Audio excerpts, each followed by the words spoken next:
Tuse, big bike, Tambucho. Ang special dito, tignan nyo ilan odo.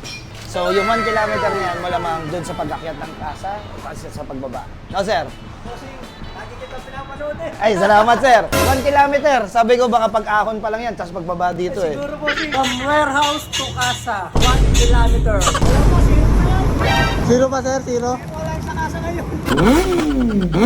Quality ng pagkakagawa sa Tambucho, the best. Ito talaga yung aking pinili. Simula't simula. Safe ba talagang magpalit ng tambutso kahit 1 kilometer pa lang ang motor mo? Nakikita mo ba? Wala po, zero na yan.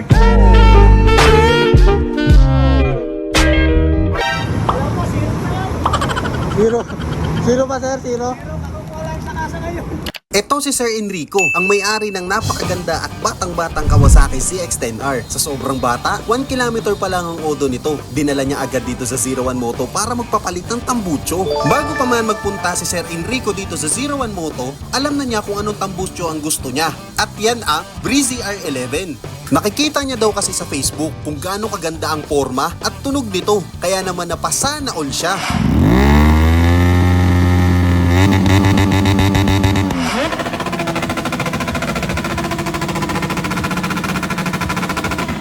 Pero ngayong araw, ititigil na natin ang kakasana all ni Sir dahil motor na niya ang kakabitan ng Breezy R11. Pagkadating nitong ZX-10R ni Sir Enrico, sinukatan agad ito ng ating mga fabricator. Twisted elbow kasi ang gagawin natin para sa motor na to. Tinanggal na din natin ang catalytic at canister nito para masukatan ng ating mga fabricator. So alright mga Siwa Nation, Tuse, big bike, Tambucho.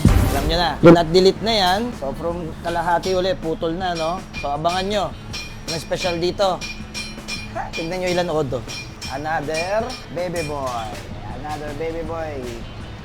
So yung 1 kilometer niyan, malamang doon sa pag-akyat ng kasa o kasi sa pagbaba. No, sir? Kasi lagi kita pinapanood eh. Ay, salamat, sir. Ito, dinala ko na. Kaya nga eh, 1 kilometer. Sabi ko baka pag-ahon pa lang yan, tapos pagbaba dito eh. Siguro po si Taga saan po kayo? Batangas. Batangas? Saan sa Batangas, sir? San Pascual.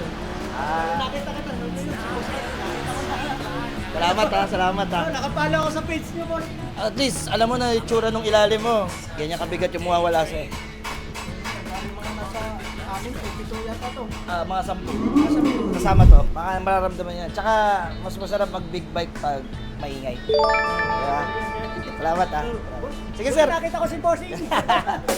Kaya naman sinimula na ang pag-weld nito na kung tawagin ay TIG weld. Ito yung parang fish scale o kaliskis sa pagitan ng bawat parte ng elbow. Pagkatapos nito ay kinabitan din ito ni Kuya Richard ng bracket na mag-hold sa ating canister. And just like that, tapos na ang cut billet with Villain R11 Breezy Series para dito sa ating ZX-10R. Tara mga kontrabida, sound check tayo!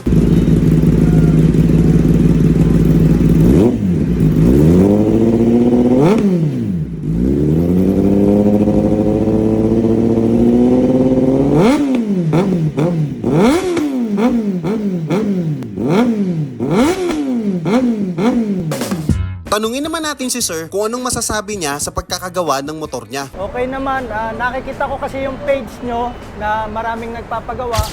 Kaya sinubukan ko rin dito, nakikita ko yung mga ratings ng mga nagpapagawa. Okay naman, kaya ito talaga yung aking pinili.